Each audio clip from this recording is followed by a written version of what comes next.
اهلا وسهلا. اهلا وسهلا بحضرتك يا دكتور. اظن ان احنا كده خلاص كل ما يتعلق باقرا كده حطيناه على مش حطيناه على جنب يعني ننساه، لان هو خلاص. يؤسس لكل حاجه هنقولها. ايوه.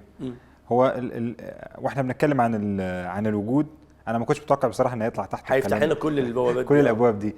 فانا منتظر بقى المخلوقيه بصراحه، هنتكلم برضو الاقي جميل. تحتها حاجات زي كده. طيب، زي ما شفنا وزي ما انت قلت، زي ما الوجود فتح لنا حته الوعي والمدخلات واقرا والتفكير والعقل وضروره والتفكير والشعور والسلوك والتناغم، المخلوقيه دي لسه قصه. طيب، واظنها هي معظم اللي بيهتم فيه الانسان انه يعرف يعني هو انا اقدر افهم نفسي ازاي. ايه اللي انا محتاج اعرفه اصلا في النفس، وده اللي هيدخلنا في مفردات المخلوقيه باختصار. السؤال اللي عاده بيتسال يا دكتور يعني هو طب يعني ايه الجديد؟ طب انا عارف ان انا مخلوق. هقول لهم يا ريت. قصدك ايه؟ يعني هو انا مش عارف ان انا مخلوق؟ اقول له اصله في فرق بين انك تعرفها زي اي حاجه انت لا تعنيها، وبين انك بتبقى تعني انني مخلوق. طب وتفرق ايه؟ فاكر لما قلنا ان الوجود بيفتح حته الوعي والى اخره؟ المخلوقيه بتفتح فكره ان انا اولا اقر بانني ايه؟ مخلوق ولي خالق. نعم. يبقى انا مش خالق، يبقى انا مش اله، يبقى انا لازم اقبل ضعفي. حته قبول الضعف دي قصه لوحدها، واظن ان احنا يمكن هنحتاج اننا نخصص لها جلسه كده لوحدها. تمام. لكن اولا حته ان انا مخلوق، يبقى انا محتاج، فقير، ضعيف، ناقص. وده هيدخلني في قصه طويله وهي الحاجات النفسيه. ايه بقى الحاجات النفسيه؟ عمرك سمعت عن حاجه اسمها هرم ماسلو؟ لا. هرم ماسلو للحاجات الانسانيه. الناس اللي دارسين علم نفس او الناس اللي مهتمين بقى في علم النفس والكلام ده بيعرفوا حاجه اسمها هرم ماسلو، وده مشهور قوي لعالم نفس يهودي امريكي اسمه ابراهام ماسلو.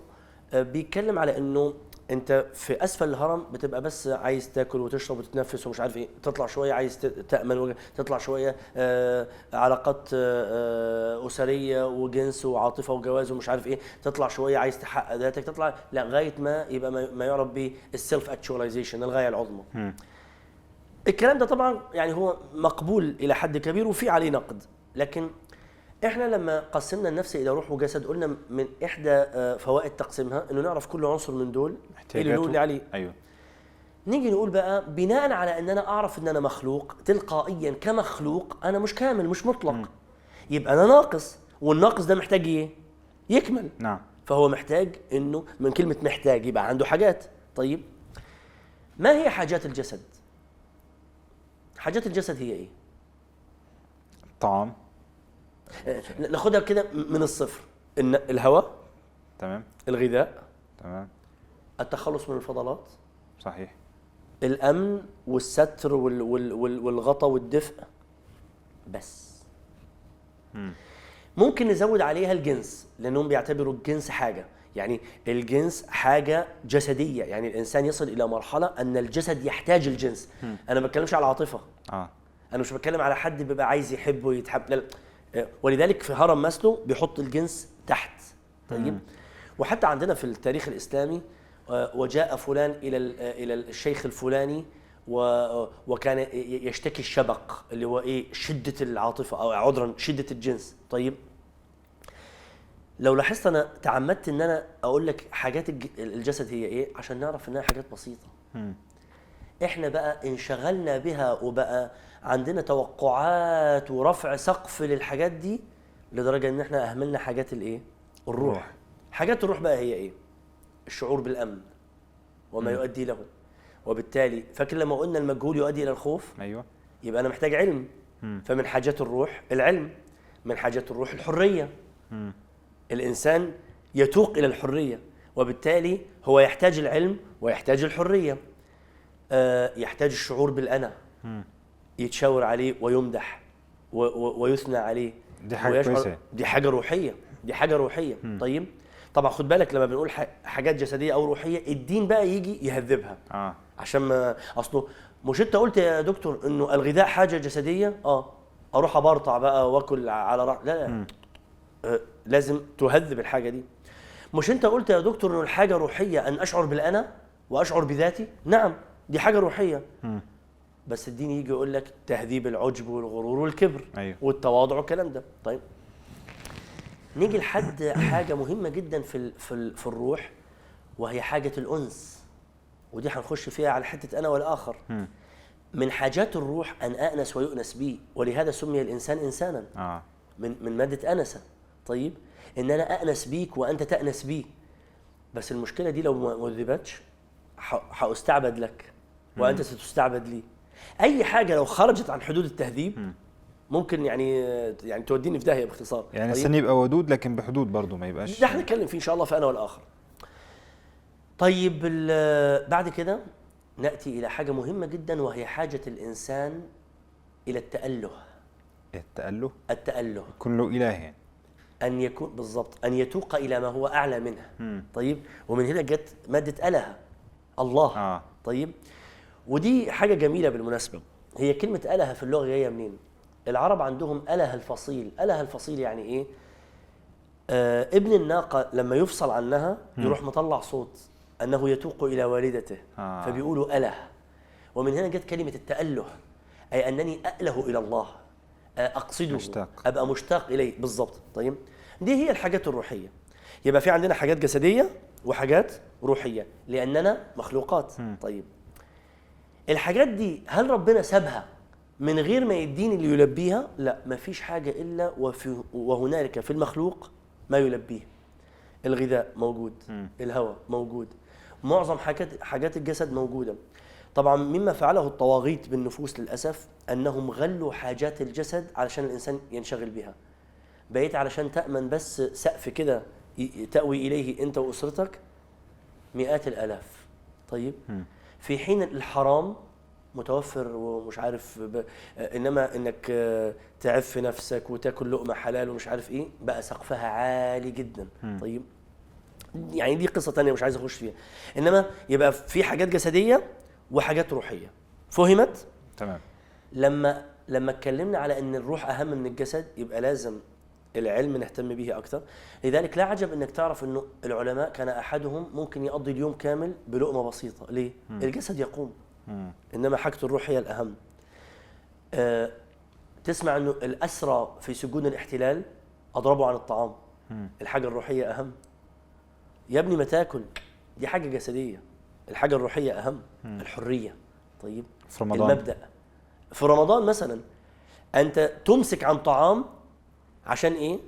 عشان تحرر نفسك من عبودية الغذاء والجسد. طبعا احنا نروح معوضينها إمتى؟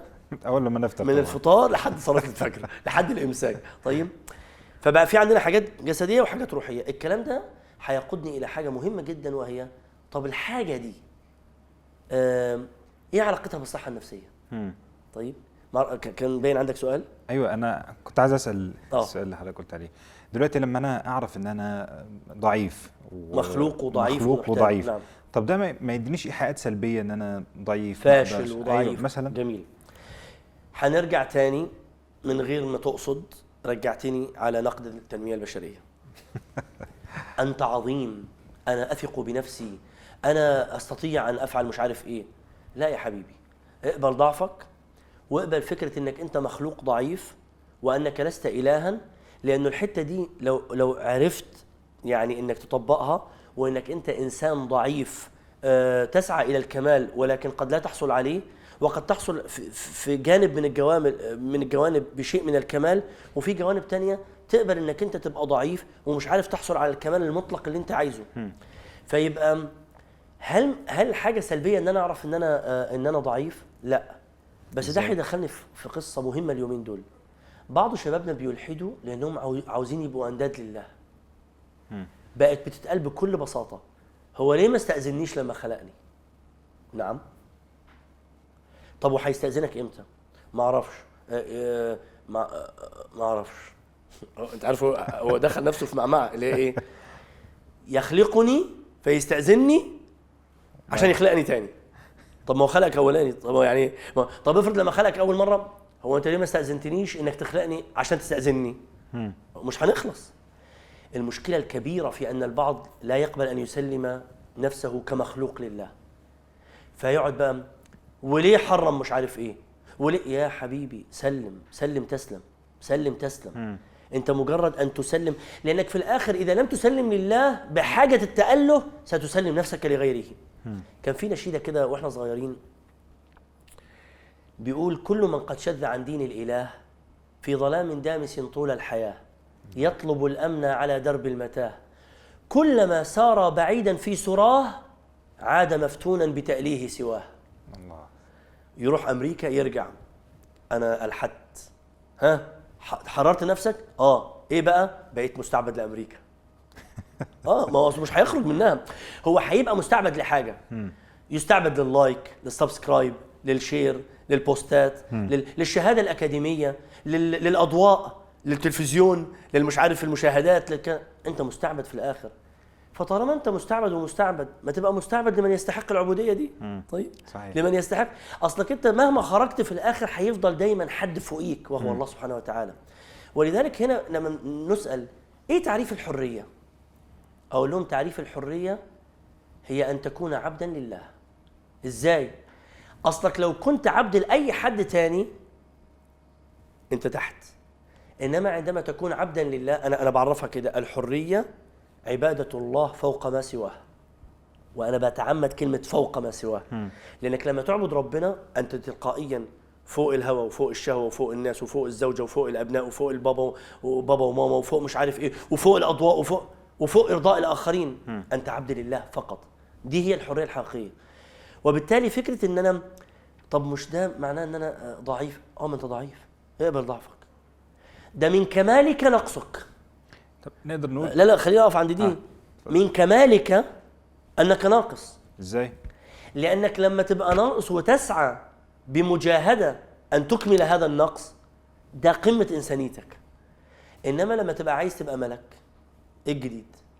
يفعلون ما يؤمرون، لا يعصون الله ما امرهم ويفعلون ما يؤمرون. انما كمالك في نقصك. وده مش لانك انت ناقص، لا، لانك تجاهد في سعيك لمحاولة إتمام هذا النقص بكمال. بالطريقة دي أنت الإنسان التي ربما ترقى إلى مستوى، وده رأي عند بعض العلماء، تفوق به الملائكة، لأنك اجتهدت أصلا. وبالتالي ما ينفعش يبقى نظرك لنفسك أنك فاشل وناقص لأنك محتاج. ده هو كأنك بتقول لي المعدن ده، الكنبة دي مش عجباني يا دكتور. ليه؟ أصل لما بقعد عليها كده بتنزل. طب ما هي جزء من راحتها انها تنزل عشان تحتويك. صحيح. انما تصور لو كانت صلبه، اصلها صلبه، انا عاجبني صلابتها، يلا وريني بقى اقعد، هتبقى مش مستريح. صحيح. فهي جزء من كمالك هو هذا النقص. زي طالما اتكلمنا، زي ما هو جزء من كمال المراه ضعفها. بس يا ريت تقبل الضعف ده. لا، هي مش عاجبها الضعف ده. انا عايز ابقى سوبر وومن، عايز ابقى منافسه للذكر في كل حاجه، لحد ما تبقى لا هي ذكر ولا هي انثى ولا هي قبل ده ولا هي قبل ده. طب دكتور، ايه علاقه المخلوقيه بالتوقعات والمعقولات؟ جميل. ده هيدخلني في حته هنحتاج لها جلسه بصراحه تانية، اللي هي هو انا لما ابقى محتاج، ازاي الكلام ده ممكن يدخلني الى اما صحه نفسيه او شقاء؟ زي ما قلت لك الموضوع ده هيفتح لنا يعني قصص كبيره، فاظن احنا محتاجين نتكلم فيه في جلسه بكره ان شاء الله. ان شاء الله هندخل بقى في حته الالم واللذه والحاجه والكبد والشقاء والطمانينه والسعاده والرضا. موضوع كبير بكره ان شاء الله. ان شاء الله. بس المهم تاذن لي بده. طبعا. نراك غدا على خير. اهلا وسهلا.